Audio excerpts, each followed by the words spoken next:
ଇଲିଶି କରିଛି।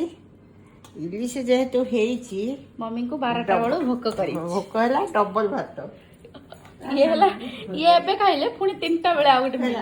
ମୋତେ 3-4 ଥର ହବ। ତରକାରୀଟା ବାସ୍ନା ହଉଛି ଦହି ଇଲିଶି। ଦେଖନ୍ତୁ ଏଇଠି ସବୁ ଭୋଗା ଖାଇବି ମୋ ସ୍ୱାମୀ ଛୁଆ।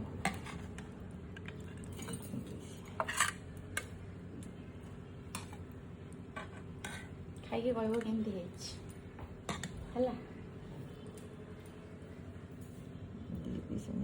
ମରିବ ମରିଛି କାଇଁ ମରିବ? 5ଟା ତମ ପୁଅ ଆଜି ଖୁସି ହେବେ ଖାଇକି। ଇଲିଶି ଝୋଳ ତାପରେ ଦେଖିବା ଆଉ କ'ଣ ନେଉଛି। ଏଇଟା ହେଲା ଇଲିଶି।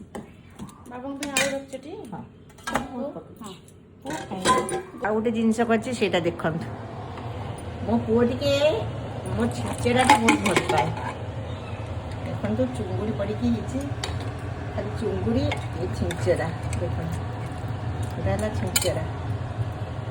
ଟିକେ ବଡ଼ ସାଇଜ୍ ହେଲେ ଭଲ ଲାଗେ ସେଥିପାଇଁ ଟେଷ୍ଟ ଲାଗୁଛି। ଆଉ 2 ହାତ ନ ବାଛିଲେ ହେଇପାରିବନି। ଆଉ ବହୁତ ଟେଷ୍ଟି ହେଇଛି। ବହୁତ ଟେଷ୍ଟ। ଘାଣ୍ଟଟା ବି ବହୁତ ଟେଷ୍ଟ। ଖମ୍ବ ଆଳୁ ପଡ଼ିଛି, ଚୁଙ୍ଗୁଡ଼ି, କଖାରୁ, ବାଇଗଣ, ପୋଇ ପଡ଼ିଲେ ମୋ ପୁଅ ଖାଇବନି। ଆଜି ଖୁସି ମନ ପୁରା। ଆଜି 3-4 ଥର ଉଡ଼ିବ। ଏଇଟା ଗୋଟେ ଥର।